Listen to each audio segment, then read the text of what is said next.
અમદાવાદ જિલ્લાની વિરમગામ તાલુકાની ઘટક વિરમગામની વિરમગામ બાર આંગણવાડીમાં આપનું સ્વાગત છે। આજ રોજ અમારા બાળકો સરસ મજાના તૈયાર થઈને આવી ગયા છે અને આ અઠવાડિયાની જે થીમ ચાલી રહી છે ફળની, એ મુજબ અમે બાળકોને આજ ફળના નામ બોલાવવાના છીએ। તો બાળકો રેડી છો? તો આજે આપણે થોડા ફળના નામ બોલીશું। તો બાળકો આજે આપણે ફળના નામ બોલવાના છે। તો બધા સરસ મજાના આદબ પાડી દો પહેલા।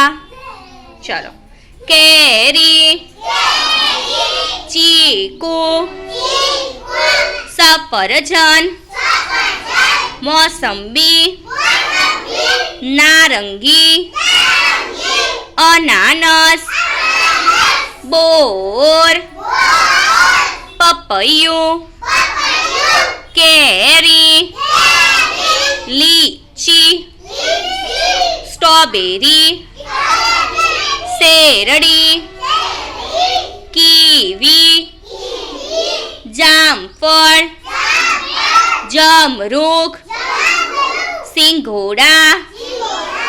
કેટલાને ભાવે સિંગોડા? અરે વાહ, મને ભાવે, બરોબર। અને કેરી? સરસ। તો આ બધા છે આપણા ફળના નામ જે આપણે ખાતા હોઈએ છીએ, યાદ રાખવાના અને રોજબરોજ ખાવાના। તો ચલો એક સરસ મજાની ક્લેપ કરી દો બધા।